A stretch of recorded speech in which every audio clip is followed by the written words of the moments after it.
Hello, I'm David Ledbetter, and welcome to my first in a series of instructional golf tapes.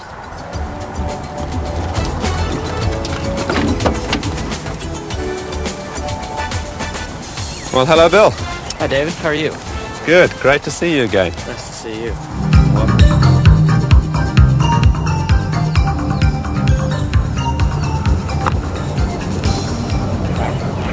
Good shot, David.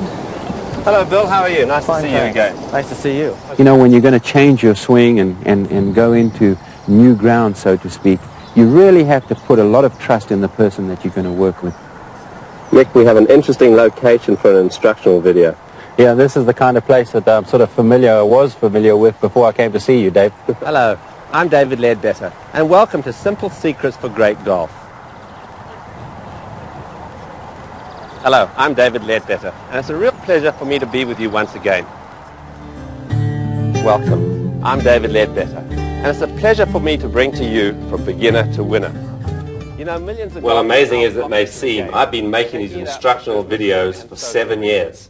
And given the 7-year itch, I think it's time to look back over the series and select the greatest tips that will help you, the golfer, whatever your handicap.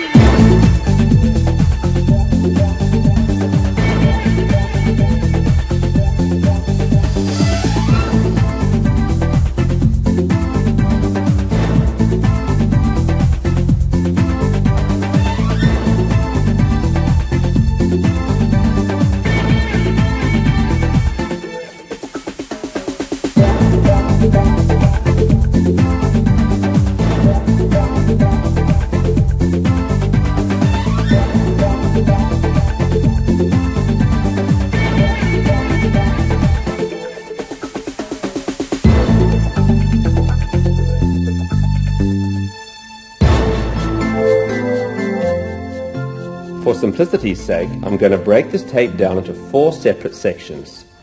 Firstly, setting up to hit a great shot.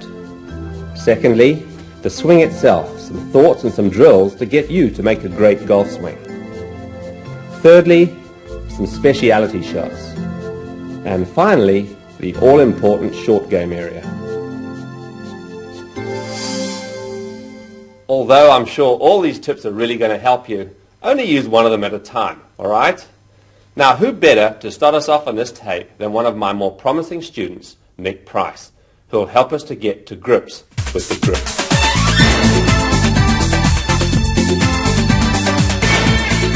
Right, now, the thing that I see mostly with many players is the fact that they grip the club too much in the palm. Now, I've just hijacked this glove from one of these players that has a poor grip. I promise you it's not my glove.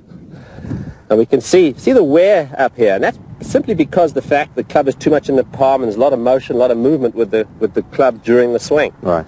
And this is very, very common. And big problem is unless you set your left hand, and particularly your left hand on the club correctly, you're not going to be able to use your hands correctly, not going to be able to get the wrist action right, and causes a whole host of bad shots. So let's have a look at your left hand, see how you position it. Well, one of the things that I've always tried to do, David, with my left hand is to hold the club parallel to the ground right out in front of me here. I have the thumb going down the center of the shaft, a cup in the left wrist, and I can see 1, 2 knuckles. Right, now let's just open this left hand and have a look where it is. And you can see it's across the palm, through that first finger here, and basically it is a palm grip, but it's also in the latter stages, or the lower part of the hand, in the fingers. So it's not purely a palm grip. And this will enable you, by gripping it in this position, we can just see here, if I can just show the difference. So instead of having it running through there, it's now running there. It'll enable me to really get my wrist action working correctly. So important in a good golf swing. Right. What else do you feel? Do you feel any sort of pressure in maybe your last 3 fingers? Well, I've always tried to grip it a little tighter in my last 3 fingers, and one of the reasons I come down the grip a little bit, not at the top here, is to make sure that I have these last 3 fingers on the club. Right. Now the right hand, certainly the left hand's the most important, but the right hand, I see problems with many golfers who tend to grip it too much in the palm, and also the right hand's too far up the club. It's too short a grip, in other words. Right, and what happens is, even though you may have a good swing, when you come in through to impact, the club face is going to turn because your right hand wants to go back to the square position, and it's going to close the club face, you're going to hook the ball. On the other hand, you might make a compensation and come through with your shoulders a little higher and hold on this way, and the ball is now going to go to the right. Let's have a look at your right hand grip there and just see how you place it. Well, as you can see, I've got it in the base of my fingers here, not too much in the palm like this, in the base of the fingers, and the lifeline here now comes over the top of the left thumb. And you can see the right thumb and forefinger, a little bit of a pinch. Yeah, so see the right hand looks like it sits fairly long on the club, and the hands, the whole key with the hands is to let them work as a unit. Remember, they control the club face, maybe involuntarily so. In other words, you don't consciously try to control it, but wherever your hands are, they're going to control the club face. I think it's a good point to mention too, there are a lot of great players who do have maybe what we would call substandard grips, but they hit so many thousands of balls and they're so talented that they are able to sort of compensate for it. But basically, I mean, good golf begins with a good grip, no question. Absolutely. Let's check out the perfect posture drill.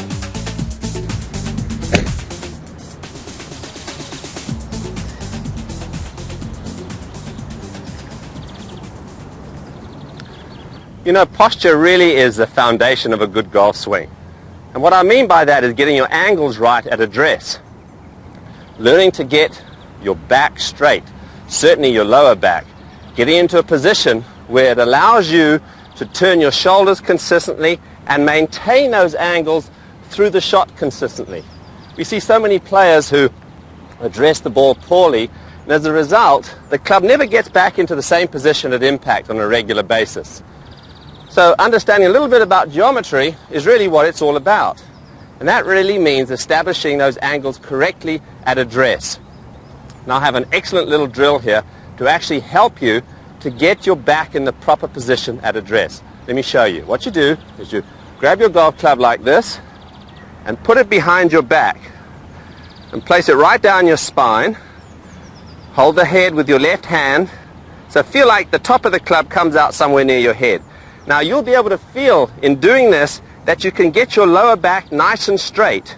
Okay, we don't want to get it curved. We want to keep it straight as we can. The other key ingredient is to make sure that your neck is relaxed. So your chin is down slightly. We don't want the chin up. So your head is touching the club. You want to make sure that your head is down very slightly, and this gives you the proper position at address from which you can make a good turn. Getting this lower back nice and straight, keeping it, maintaining those angles through the swing will allow you to hit a lot of consistent shots. So periodically just grab a club like this, put it behind your back, set yourself in this position, maybe feel a little pressure on your thighs right here and here, and now you're in a position where if you maintain that by simply just putting the club down in front of you, you're now in a great position from which to make a good swing. So do this regularly and you'll find that this will be a big key to help you to set up to the ball correctly every time. How to get yourself aimed and position the ball properly. If you want to hit your shots consistently to the target, you have to learn to aim consistently at the target. The fact of the matter remains that most people never really learn to aim the club properly. The thing that I see a lot is that people put their feet down first, trying to aim their feet at the target, and then put the club down and hopefully they're lined up. Well, very seldom are you if you do it this way. In fact, your feet are the least important of any aspect as far as lining up is concerned. The thing you have to remember is that the only thing that's aimed at the target is the club face. You get the club face aimed at your target, you get your body parallel to it. And that means your feet, your knees, your hips, your shoulders, and also your eye line. So it's like a giant railway track. One side of the track is where the club face is, the other side of the track is where your body is. It's very much like hitting a 2-foot putt. You actually aim the putter face at the hole, and your feet appear to be left of the hole. And that's the way that you want to picture this. So always aim the club face first and then your body second. Now, in order to do this consistently, what you want to try to do is pick out a target just in front of the ball, as we term it, an intermediate target, on the line to the flag in this case. So you get behind the ball, pick out your intermediate target, and I have a little divot in front of the ball about a foot or so, and then in walking round, make sure you aim the club face at that intermediate target. Now, by doing that, and then getting my feet, my knees, my hips, my shoulders, and my eyes parallel, I can then be pretty much assured that I'm lined up at my target. So let's see how we do. So aim the club face at the intermediate target. Get your body parallel to it. And then trust your swing.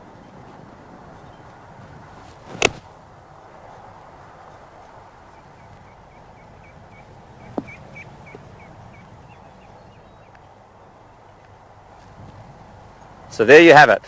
There's the secret. Aim the club face first and your body parallel to it. If you do that, you're always going to be lined up.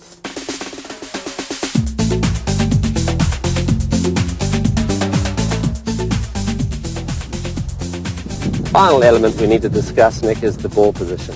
And I think for good players, obviously we see a tendency at times maybe to get the ball a little too far back in the stance. Well, it's something that we always try and do.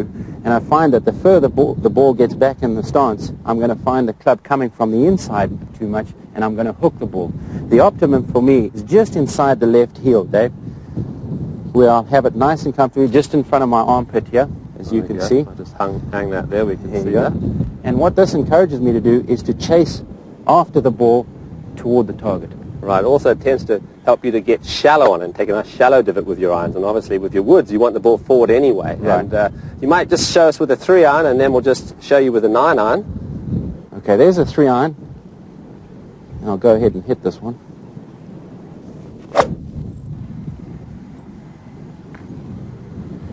And then as we come in with a 9-iron, obviously I'm not going to stand as far away because the club's shorter. But I'm going to keep the same ball position just inside my left heel.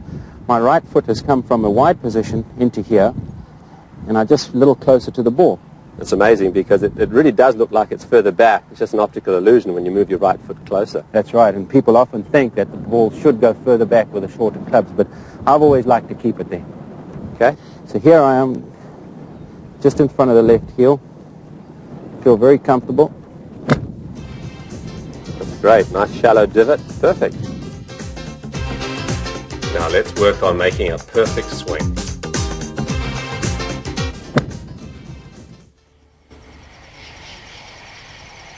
Well, that looks easy enough, but is it? Golf is a very difficult game, you know, as I'm sure you've found out by now. I think the most important thing I can really help you with at this stage is understanding what this golf swing's all about. Obviously, what we're trying to do is to create maximum speed with the club head and hopefully hit the ball on line at the same time as well. That's an important factor. Now, you know, many golfers go through their golfing lives without really understanding what it takes in order to make a good swing. There's lots of moving parts in the swing, as we can all see. The arms, the shoulders, the legs, the club head, the wrists, all these parts have to synchronize together. And the difference is between other sports and golf is the fact that in golf, certainly the ball is stationary, so we have to learn to make the correct motion. Now, if I just swung these keys on the end of this piece of string, this really is what we're trying to create. Centrifugal force. Create maximum speed and really get the club swinging. If I pick up this heavy weighted bar here, the same thing must apply. We've really got to get this swinging. That's our objective, learning to get it to swing. At the same time, get our body to help that action to take place. Now let's look at some computer 3D graphics and see what the swing's really about.